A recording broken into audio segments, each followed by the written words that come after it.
my really good friend that I've met, I don't know, 2 years ago, I think. I'm not sure. I think it was 3 years. 3 years ago. Oh, and so here we are in London again, and I met up with her, and she was fluent. No, she trained in, buzzed in, subbed in, whatever she did to get here, and here we are in a rainy day. Typical English weather. Yes, typical. But for us, we've been here. This is our last day, boo-hoo. And the weather has been phenomenal. I think we brought California almost weather with us. Catriona Wiles is her name. And yes, and she's just wonderful. And I want her to talk because I love listening to her talk. And we were texting back and forth, and I just have to say that when I told her where we were going and what we were doing, she wrote, "Blimey," and I just got the biggest kick out of that because I'm like, what does that mean exactly? I've been doing some translations to Sue. I've been letting her know some of the colloquial language. So, call blimey is very traditional English, very colloquial, old, chimney sweep language. Chimney sweep, I love it. Mary Poppins, one of my favorite old-time movies. Exactly. Yes, we went to the theater last night, and we were talking about that after hours you can get here in the time and everything. And I want you to explain to the audience what it's like to live in London. Well, I live on the outskirts of London, so I don't actually live in the city centre. So although I only live 6 or 7 miles away from the city centre, it's actually about an hour on public transport.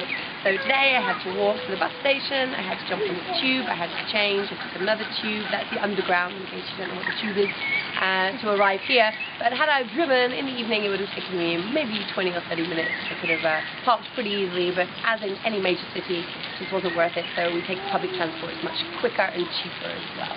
Yes, and such dedication, and I'm so thankful that you did it. She wasn't feeling well, and she was going to do stables today. She was going to get on her horse, and she just looked so beautiful on that horse. But it's kind of wet out there today, so she decided to meet up with us, and I'm so glad you did. Yeah, we're going to head to Primrose Hill and hopefully find cream tea or afternoon cream tea. Our tea with a little... Yeah, we raise the pinky when we keep our teacup. Yes. That's actually a myth. That doesn't happen at all, but somehow or other that is a very typical English stereotype. Yes, and now it's pouring even more, isn't it? And it's beautiful, and we've been going on the subway, and it's really fun. We went the wrong way. We had to walk a mile, but that's okay. We won't talk. Oh, yeah. Not today. That was our first day when we were just trying to figure out east, west, north, south, and, you know, where to get on, where to get off. The tubes are pretty close to each other, actually. Most of the places are kind of walking distance. You know which direction to walk in. You know what direction to walk in, and we did not know that starting out. But we really got an education very quickly on, and so now it's been great. And now it's just such a wonderful way to get around. In California, you know, you just hop in your car. I was mentioning that. It's like you just hop in your car and you go wherever you're going to go. And here, you don't do that. Public transport all the way. It is, and it's really wonderful. It's a wonderful way to get around. Yeah, it's much more efficient. Just to get your attention over here, we've got a Royal Park vehicle. We're actually in Regent's Park, which is one of the Queen's Parks. So we're really close to Buckingham Palace right now. And I just saw the green vehicle there, obviously doing some sort of greenery maintenance over here. But I thought it would be kind of cool for you to get a shot of the Royal Park vehicle. And we're close to Buckingham Palace. We are. Yes, and we went there, and I videotaped all the people when they were doing the changing of the guard. Oh, you did? Yes. The first day I was like rushing to get there. I was like, oh no, we got to see it. And we kept getting the back end of everything that was going on. So we were in the front end, we were in the back end. But it was still fun, and the amount of people that come to just see that was amazing. I actually went to Buckingham Palace for the first time last year. I bought a ticket, and it's really cool if you gift aid your ticket. It means that you can visit any time you want in the next 12 months. Oh, a lot of the money goes to charity as well, so it's a really good effort. It costs a little bit more to buy the ticket, but I felt it was a good cause. So I went twice to Buckingham Palace and got to see all the artifacts and the Queen's rooms, public rooms, and that was amazing. And I also went twice to the Royal Mews. So I got to see the horses being prepared, which is really quite phenomenal because they are very special. Yes. Yes, they're beautiful animals. They are very beautiful. They're very special. They get turned out for 6 weeks a year. They get vacation. They do. They do. And then when they come back in, it takes them about 4 weeks to get them back fit and clean and trained again for parade. Wow. So I just want everybody to get to know her on a little deeper of a level. So a little deeper would be what she does for a living. So what do you do? I'm a professional dancer. I've been a professional dancer for over 20 years now, can you believe? I can. I'm a teacher, I do teacher training, I do judging, I MC some championships, I'm a promoter, so I do all the elements of dance, and currently West Coast Swing is my full-time job. But before that I was doing Argentine tango, before that some ballroom and Latin, and some salsa, and so I used to compete on the country dance scene as well, so fairly rounded partner dance experience. Yeah, I get to travel all over the world for my job, which is amazing. I spent a lot of time in the USA. I lived in Kansas City for 5 years, but I toured all over the country, and now I spend more time in Europe. And if somebody wanted to get in contact with you, yeah, they would go to? If they want to reach me, you can reach me at www.westcoastswing.co.uk. Yay. Okay, and so who would want to reach her? I know I would. She's awesome, and she's so elegant on the floor, off the floor. It's amazing. When we first met, it was amazing. We had an immediate connection. Being a businesswoman, her being a businesswoman, we just kind of really hit it off. And she invited us to go to a dance our first night, I think, here. And so that's when we kind of got lost on our way home. And it was fun after midnight. And anyway, so lost in the city after midnight. That was fun. That was an experience on its own. You know, we got to see quite a few things, but going to that dance event was really nice. It was there was a lot going on. There was tango. I actually got my picture in there. I don't know how that happened. I saw that. Yes, I'm like, what? I didn't even know they were taking pictures. So yeah, it's like I wish I was smiling. But anyway, yeah. So it was a fusion dance event. So it had some blues, it had some tango, some West Coast Swing, and all kinds of jive and all kinds of bits and pieces. So it was nice that you were able to come. Yes, and it's so nice. You know, here I am, California girl, traveling all the way to London and still finding dance was really a wonderful treat. You know? Small world. It is a small world. Dance is a small world. It's a wonderful community and kind of a family, and it grows because you go different directions and different places, but you see a lot of the same faces, and you meet new people and get new relationships. So it's an awesome thing. So I highly recommend it. If you're not a dancer, it's a wonderful way. It's a wonderful way to just meet people, and it's a wonderful way to just, I don't know, they say you stay younger longer, and I believe that.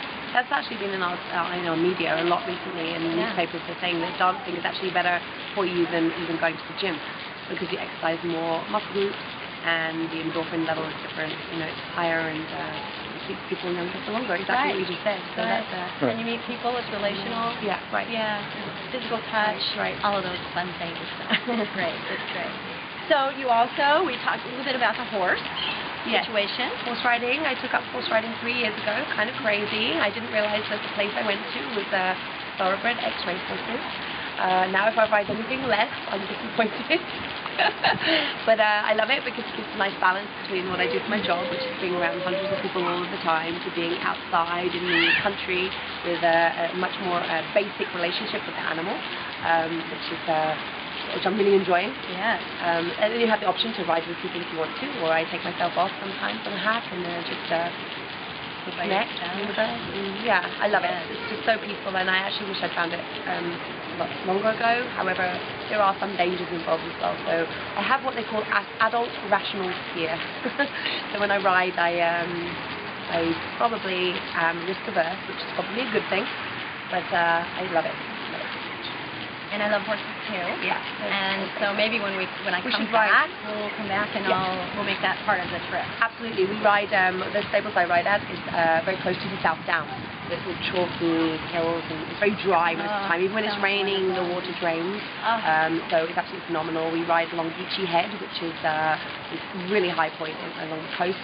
We do beach rides as well. It's absolutely incredible. So yeah, please come and join us. Okay. Next time you're here.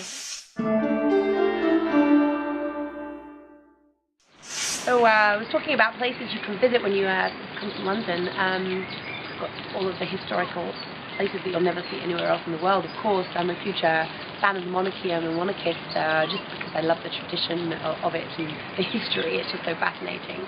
And actually, just tying in with what we were talking about too about religion, it's fascinating to me that King Henry VIII decided to change our entire religion in England just purely because he wanted a divorce.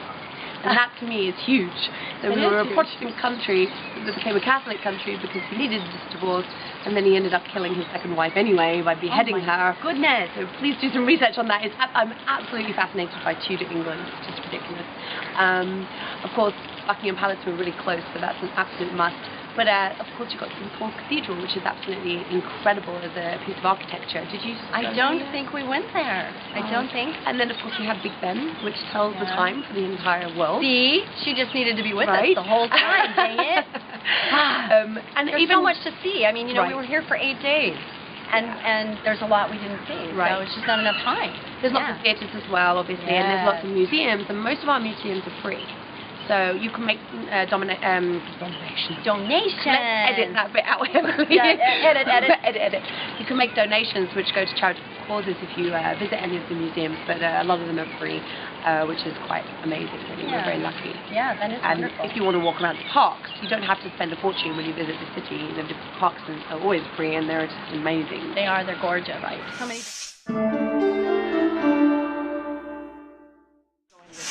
Okay, so I have to tell you a story. The story is that we're walking, just minding our own business, and this guy is at the front of his store, and he says, "Hey, come here, I've got some little line cream for your eyes." I'm like, "No, what makes you think I need some line cream for my eyes?" He says, "Just come in, let me just try it." I said, "No, I'm not coming in that store. If you want to give me a packet, give me a packet." And so he goes, "Just come in here," and I'm like, "I'm not buying anything. Just know up front, I'm not buying a thing." And so he got me in the door. He got me to put the stuff on. Before I knew it, I had already bought like 3 things, and I thought, dang it, I said I wasn't going to buy. So then he said, "Okay, if you do this, we're going to give you a facial." So I'm trying to do the math in my head. Okay, if I do this and do this, I'm getting this, and this. Okay, if you mean that, okay, we're going to do it. So then 2 days later, we come back, and we're getting facials and whatnot, and he ended up sitting me down again and saying, "You know, you really need to have this." I could learn from him so well how to sell. Everybody in the world could learn how to sell from this guy, because I was absolutely not buying anything. Right. So what is that all about? What she didn't mention is the component part was gold. Gold! The product was made of gold. Yes, gold, you know. So, you know, gold. But, you know, it's supposed to really help. I don't know. We'll see. It's just We'll see. another reason to visit London. You Yes. want some gold on your face. I have Actually- membership now. I have membership in there. You can actually have gold afternoon teas where they coat everything with a dusting of gold. I actually have some images somehow. I remember that the last time I was here, you took me to a place where we actually could eat rose petals.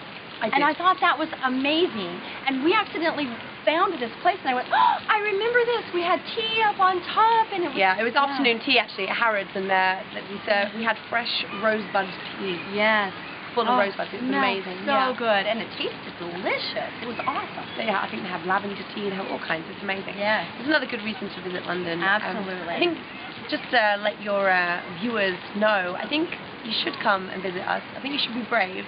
I lived in the USA for 5 years, and that was a difficult time for me because I was very nervous. I moved from England after I had left college, and I moved to a different country, in a new environment. I was in the dance community, so that had some, you know, sense of connection. Yeah. But at the same time, you know, I was away from my family and friends, and I was a very nervous person. And actually, during my stay, my condition, as it were, deteriorated. I got more and more nervous and slightly reclusive and agoraphobic, and I don't 100% know what brought that on, but I came back to England 5 years later, very, very nervous as a person. But then on reflection, I realized that I needed to actually create something for myself that wasn't dependent on somebody else, which was the situation when I was living in the States.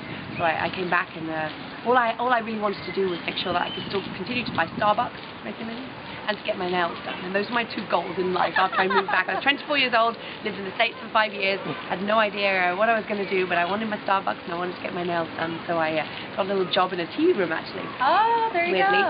And became very good at it, and became manager of that place. And to cut a very long story short, I got my confidence up and There you actually go. realised that, you know, dancing has always been my life, so it made sense to try and pursue a career in that, and everything just fell into place. And I now have a very successful company with staff, and it's, you know, I get to travel the world. So all of that is fantastic, but it was an act of bravery. And now I'm not afraid to travel all over the world. I'm not afraid to go places on my own. I obviously would prefer to have companionship when I do that, but at the same time, I actually enjoy my own company, and I enjoy going out and visiting all these new places. And it's just really important to me to communicate that to you, that even if you have a nervous disposition or something has happened to knock you back in life for any reason, then I just need to compel you that you only live once, and nothing really majorly bad is going to happen to you if you just put yourself out there just a little bit. the majority of people in this world are really helpful and welcoming and warm, and the small minority that might pull you down would try and do that regardless. So you just need to make sure that you've got a good sense of self, a good sense of confidence, and integrity. Integrity is my key word. Be true to yourself.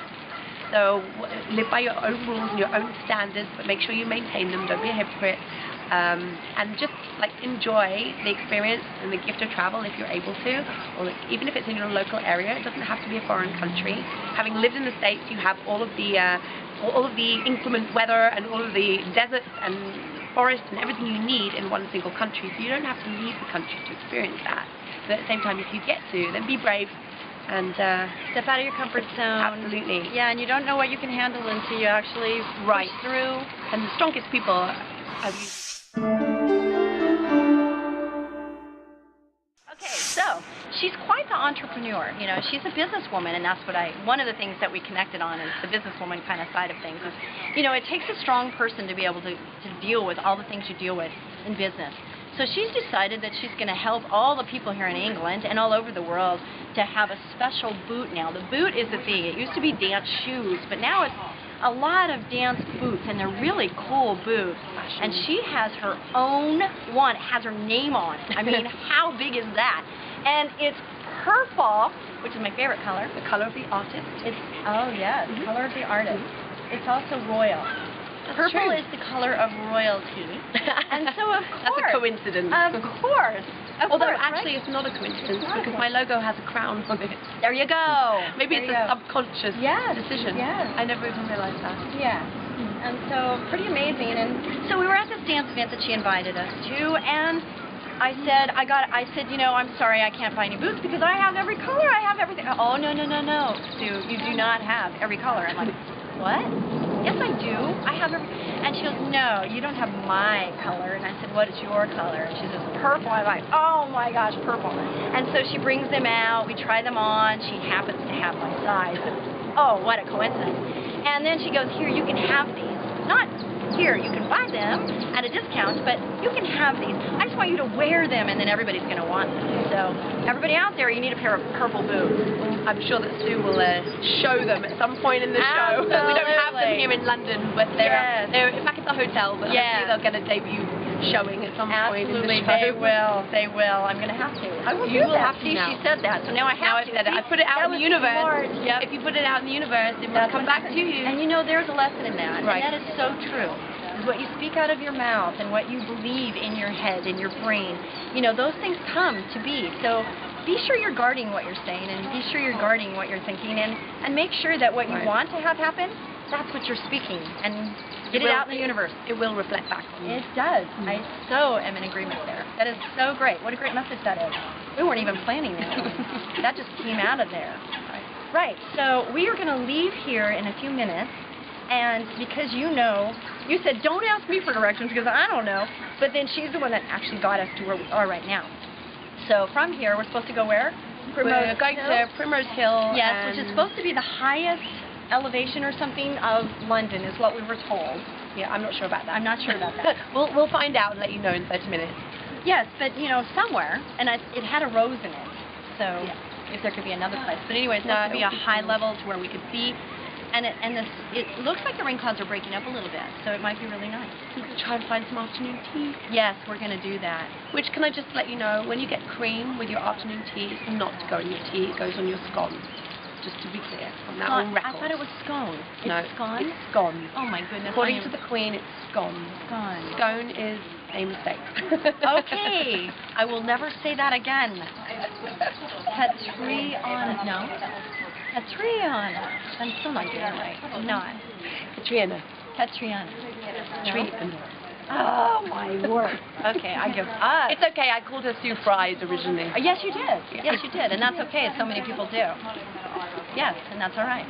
That's the way it's spelled, but not the way you say it.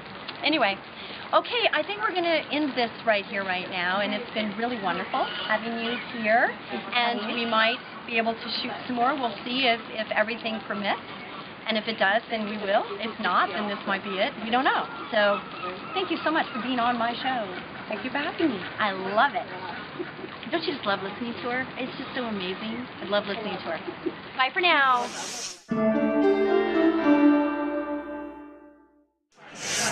Okay, so we're at Queen's Central, England right now, back streets of London, Camden. We're having afternoon tea, which is now the evening, and we've got loose leaf tea. So we have our strainer in our little cup. Now the pot is integrated into the cup. So you lift your cup, place your strainer underneath, give it a swirl, dip, and your loose leaf comes out, your strainer and your tea comes out. Now, if you're a proper English person, you would not add milk. If you did, you might add it first. I'm like a builder, so I'll add mine afterwards. But there's actually not any on the table, so we have to go and revisit. Then sip. And obviously the obligatory pinky. It's really let's see Sue's version. Yeah. It'll probably be quite weak at the moment. Oh, should we wait? We can just warm up a little bit. We can stir it. Okay, so that's enough. We can pop down. And then pop down. I'm sure you can go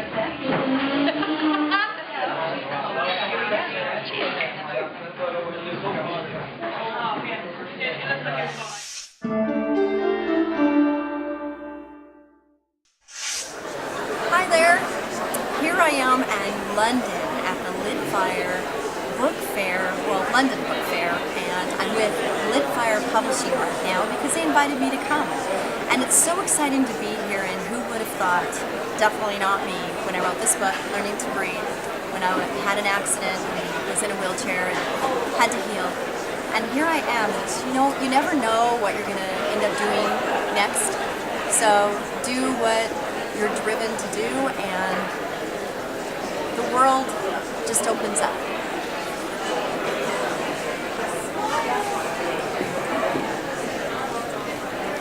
So this whole journey of being here at the London Book Fair has been an amazing journey. And the reason it's so amazing is, first of all, I get a phone call. I didn't really believe the phone call. I just thought it was someone else that wanted money from me. And then I listened further, and they told me what they wanted to do and how they wanted to feature my Learning to Breathe book. And I decided to take a chance and jump on a plane and actually fly to London. So then I'm here, and there's this huge big book fair that I have no idea what I'm doing. None at all. This is a total world I know nothing about. And so I prayed, and I asked the Lord to guide me and show me what I needed to do. And I told people in my humility that I had no idea what I was doing and I needed direction. And it's amazing how within just a few conversations of getting out of my comfort zone and smiling and being friendly, to ask people, don't know what to do, can you direct me in the right direction, don't know who to talk to.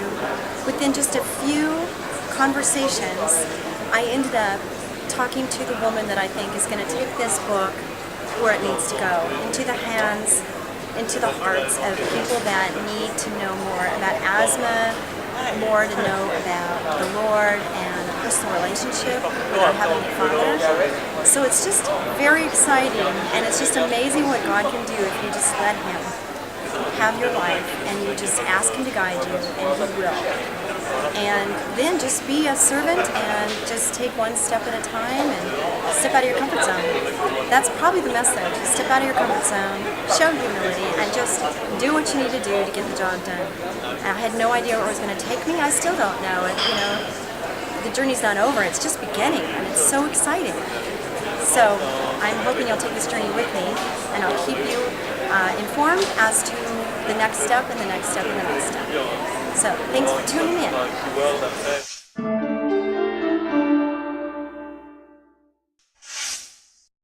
Hey, listen, I just want to say thank you. Thank you for watching this TV show. I really appreciate it. And the Sue Fries Show was created because I want to give back. I want to give back because, every single thing that we go through in our lives prepares us for our next assignment.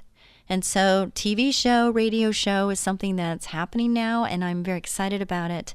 And I'd love to have you connect with me by going to SueFries.com. That's Sue Fries, spelled like fries, one word, .com. If you could go there and connect with me, I'd like to get to know you. And if you have any issues, if you need resources, I don't have all the answers, but I do have resources. So connect with me, would you, on that site, and we'll go from there. Okay? Thank you so much, and God bless you.